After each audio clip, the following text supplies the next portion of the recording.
memória de um país guarda semelhanças com as lembranças de uma pessoa. Aqui e ali, os fatos precisam ser lembrados, sob pena de serem esquecidos.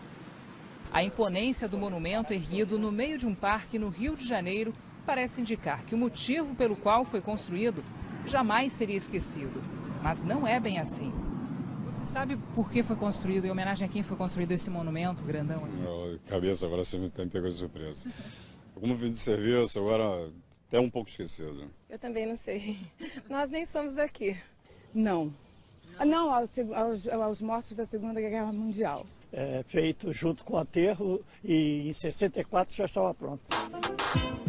Há 70 anos, depois de muita hesitação, o Brasil entrava na Segunda Guerra Mundial, apoiando os Estados Unidos e os países aliados contra a Alemanha nazista e as forças do eixo. Pouco mais de 25 mil militares brasileiros deixaram suas famílias para integrar a Força Expedicionária Brasileira, que foi enviada à Europa.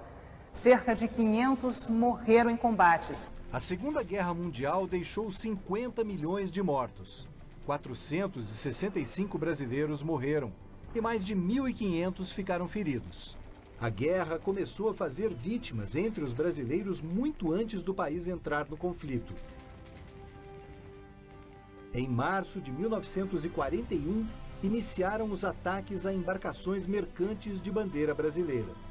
Mais de 30 navios foram afundados, atingidos na maioria por torpedos disparados de submarinos alemães.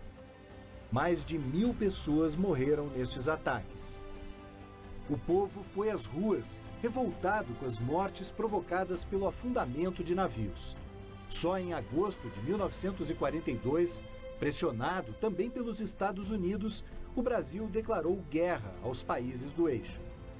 Em novembro daquele ano foi criada a Força Expedicionária Brasileira para combater na Itália.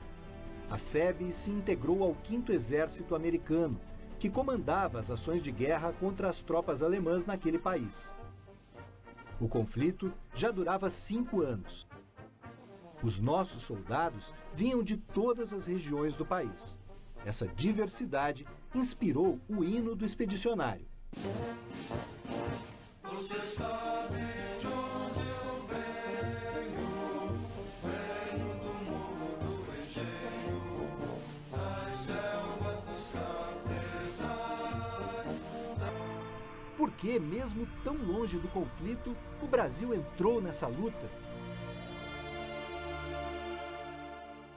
O mês de julho marca os 100 anos do nascimento do maior herói da FEB, um paranaense morto em combate. As paranaenses que salvaram vidas, a enfermeira Virgínia Leite, a mulher do escritor Guimarães Rosa, que ganhou o título de Anjo de Hamburgo. O lado místico da guerra, o mistério das estátuas que resistiram à chuva de bombas. A capela, construída pelos brasileiros, que ficou escondida no mato por mais de meio século. Os caçadores de tesouros, que até hoje desenterram bombas e os mais incríveis objetos. Resgatamos imagens da época, em fotos e filmes, um registro fiel dos fatos que marcaram a década de 1940 na Itália e no Brasil. As homenagens aos brasileiros se repetem até hoje na Itália, mesmo 66 anos depois do fim da guerra.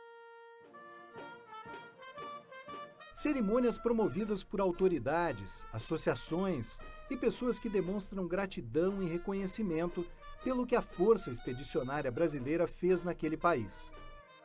E de repente chegam homens de longe, de uma terra que não é sua, passam a lutar junto com os seus partigiani, que eram aqueles que faziam a resistência, e além disso passam a colaborar com comida, com roupa, com calor humano. Foi isso que a Força Expedicionária Brasileira fez e eu tenho certeza que é por isso que eles não esquecem jamais o que foi feito pelos seus avós, pelos seus pais e por muitos deles também. A Força Expedicionária Brasileira é o nome de uma praça em Massa Rossa. Esta outra, em Gágio Montano, foi batizada de Ordem e Progresso, e a Piazza Brasile fica em Montese, na região da Emília-Romanha, o cenário de um dos combates mais violentos que a FEB enfrentou. Na pequena Montese, com 3.000 habitantes, outro marco da gratidão dos italianos. Um monumento onde a mãe chora a saudade do filho que partiu para a guerra. O Brasil é uma forte lembrança para os moradores. A Itália precisa agradecer aos brasileiros, porque para nós foi a nossa libertação. Os que testemunharam aqueles dias difíceis guardam lembranças que não se apagam com o tempo. A FEB era formada por militares de carreira e por pracinhas que foram convocados ou se alistaram como voluntários. Parte da preparação para enfrentar o exército alemão e o contato com o armamento que iriam usar foi feita na Itália. Depois de uma longa viagem de navio, os brasileiros começaram a chegar ao porto de Nápoles em julho de 1944. 5 escalões foram mandados para a Itália, com 25.334 expedicionários. Destes, 15.000 participaram das ações de combate. Viveram uma experiência que até hoje é dolorosa de lembrar. Um inverno gelado. Foi este o clima que os pracinhas encontraram em boa parte do tempo que passaram aqui. Os alemães ocupavam os lugares mais altos, o topo dos Apeninos, montanhas com mais de 1.000 metros de altitude. Assim, tinham ampla visão de tudo o que acontecia em volta e as melhores posições de tiro. Eles dividiram a Itália ao meio, entre as regiões da Toscana e da Emília-Romanha, instalando fortificações ao longo de todo o território. Era a linha gótica, uma temida fortaleza que se estendia ao longo de 320 quilômetros. A engenharia alemã instalou muralhas de pedra, concreto e ferro para impedir a passagem de carros blindados. Também foram construídos búnkers, corredores subterrâneos abertos com explosivos. Algumas das páginas mais importantes do Diário da FEB na Itália foram escritas nos combates ao longo da linha gótica, enfrentando a supremacia alemã. Uma dessas posições era o Monte Castelo, a conquista mais conhecida, emblemática da FEB na Itália. A montanha fica em Gadio Montano. Não impressiona pela altura, mas naquela época tinha grande importância estratégica na linha de defesa alemã. Os brasileiros se somaram às tropas americanas, cansadas depois de um esforço prolongado para conquistar o Monte Castelo e outras montanhas ao redor. A FEB passou aqui alguns dos piores momentos da guerra. Deste lado, onde estão aquelas árvores, era a última trincheira da FEB, um posto de ataque dos brasileiros. Do outro lado está o Monte Castelo, onde os alemães tinham controle total e podiam ver tudo lá de cima. De abrigos camuflados, eles disparavam as metralhadoras e lançavam granadas contra qualquer alvo em movimento. Este campo estava todo minado. Hoje é um dia de verão aqui na Itália e a temperatura está por volta dos 20 graus. Imagine naquele inverno, quando toda esta região ficou coberta por uma grossa camada de neve. Foram 4 tentativas frustradas para expulsar os alemães dali, entre 24 de novembro e 12 de dezembro de 1944. Só em fevereiro de 1945, quando o frio já não estava tão intenso, veio o 5º ataque ao Monte Castelo e a vitória brasileira. Um monumento foi construído pelo governo brasileiro na base do monte para homenagear os que lutaram e os que morreram nos combates. Algumas vitórias da FEB tiveram a ajuda das brigadas partigianas. Eram grupos de italianos que também lutavam para libertar a Itália do domínio nazi-fascista. A FEB lutou para expulsar o exército alemão. Foram 2 dias de intensos combates. E em 15 de abril de 1945, os brasileiros retomaram a cidade. Como um exército de ocupação com aquela arrogância. Quando os brasileiros chegaram, não vieram para ocupar com arrogância, como muitos outros. Eles chegaram e entenderam na hora os problemas, as angústias da população. Eles se colocaram na nossa situação.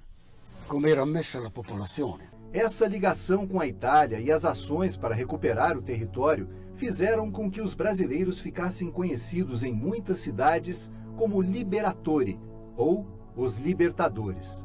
Foi assim quando a FEB entrou em Massarrossa, primeira cidade que teve o controle retomado pelos brasileiros, em 1944. Tantas relíquias estão os destroços do primeiro avião brasileiro abatido numa missão de guerra. O Thunderbolt do tenente John Richardson Cordeiro e Silva caiu neste campo, atingido pela artilharia antiaérea alemã. Os moradores localizaram os destroços, uma parte da fuselagem e a câmera que filmava a trajetória das bombas disparadas dos aviões.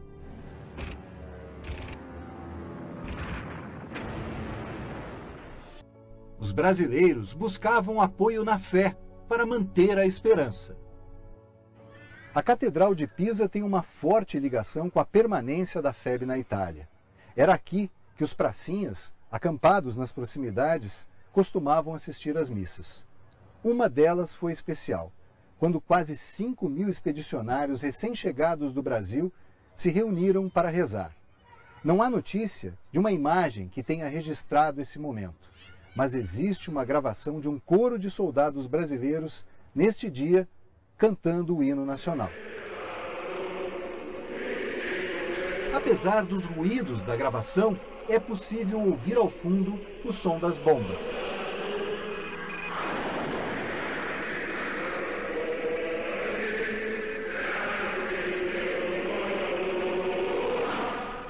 Talvez a fé tenha ajudado a FEB.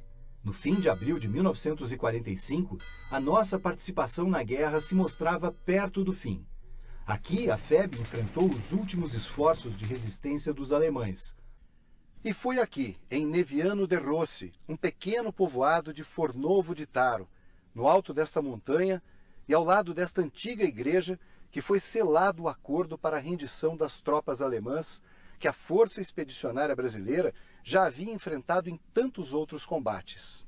No dia 29 de abril de 1945, a FEB encerrava, com mais uma vitória, a campanha na Itália. A rendição foi neste local, em Ponte Scodônia, na cidade de Colecchio. Mais de 15.000 soldados alemães se entregaram aos brasileiros. De mãos erguidas na cabeça, depositaram as armas diante dos pracinhas da FEB.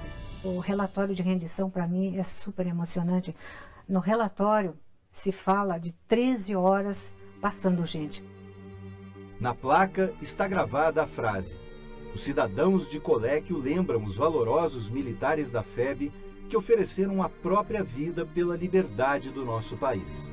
Constrangida é de que é um fato da história contemporânea brasileira que está, assim, no esquecimento. Quando, na verdade, nós tínhamos que ter isso nos manuais, né, didáticos, ser pesquisado nas universidades e não visto como uma questão de direita ou de esquerda. Ela é a história do Brasil e, infelizmente, está morrendo e vai acabar morrendo com as pracinhas também, né? A guerra foi cruel com vencidos e vencedores. No cemitério alemão de Passo della Futa, perto de Bolonha, estão os restos mortais de mais de 30.700 soldados. A artilharia, os aviões, os tanques e tudo mais apenas ajudam a fazer a guerra. Quem a faz realmente é o soldado da infantaria, é o pobre pé de poeira, é essa pequena e fraca máquina humana feita de músculos e nervos, tão fácil de destruir que agarra a vitória com as mãos. As grandes batalhas do século mecanizado continuam sendo vencidas por esse bicho da terra tão pequeno. De um modo geral, o nazista sabe que não voltará. Lenta ou apressadamente, do sul para o norte, do ocidente para o oriente, do oriente para o ocidente, o alemão recua e sabe que não voltará. Chegará o dia, talvez próximo, em que ele não terá mais para onde ir, a não ser para o inferno. Sim, este soldado alemão desta guerra está condenado, mas o fascismo pode voltar. E estamos chegando no momento de decidir este problema. fazer com que o nazista não volte com este nome ou com outro nome qualquer na Alemanha ou fora da Alemanha. Ele pode brotar outra vez do chão na Europa ou na Ásia ou mesmo em nossa América. E ninguém se iluda. Acabar com as injustiças nacionais e sociais, que são o caldo de cultura do fascismo e das guerras, será uma grande luta do povo e uma luta mais dura. Mas creio que vale a pena lutá-la, pela mesma razão que vale a pena lutar esta guerra de hoje. Falando a estação rádio da Força Expedicionária Brasileira, que está transmitindo mensagens dos soldados expedicionários para as suas famílias no Brasil. Alô, mamãe! Trabalho de saúde e felicidade para todos de vida. Brasileiros estaremos juntos, se Deus quiser. Bondosa mamãe, é com o coração cheio de saudade que vos envio estas palavras para dizer que estou bem de saúde. Sinto-me alegre em virtude de nossa gloriosa Força Expedicionária Brasileira ter conquistado grandes vitórias, honrando a nossa bandeira e os grandes nomes Brasil. Esta transmissão teve lugar, província de Nápoles, às 21h30, hora da Itália, do dia 2 de julho de 1945. Ouvintes do Brasil, boa noite.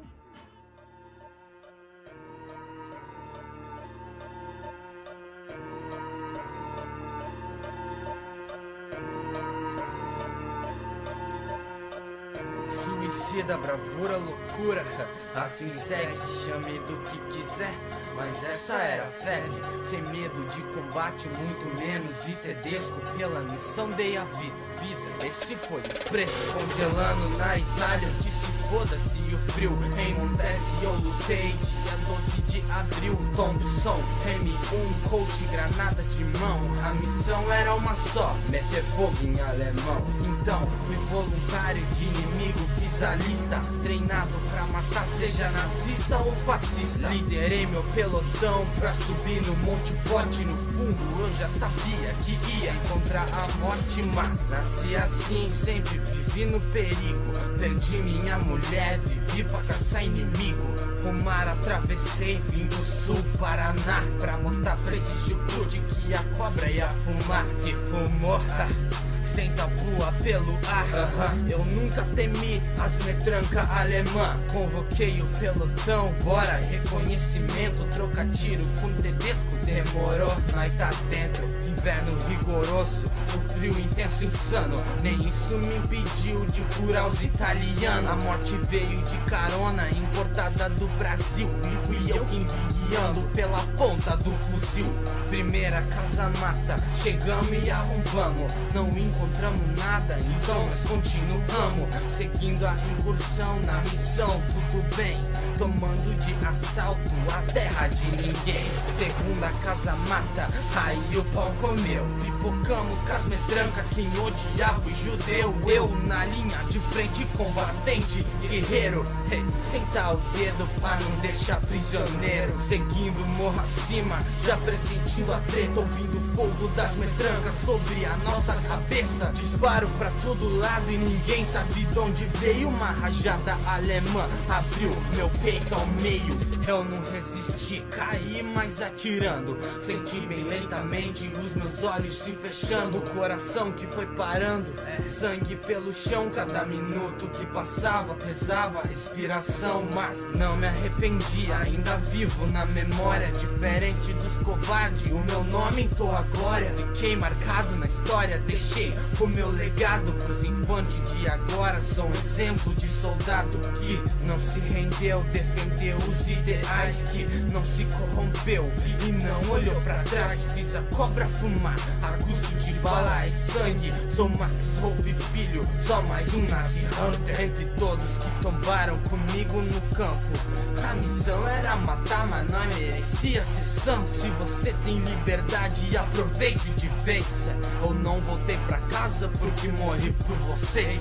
Aí, quando chegar a tua hora de morrer, não seja como aqueles que enchem a alma de medo da morte, e que quando chega a hora deles, eles choram e rezam por mais tempo. Viva a tua vida da maneira que você quiser, faça o que você quiser. E quando chegar a tua hora, aproveite, cante a sua canção da morte e morra como um herói indo pra casa.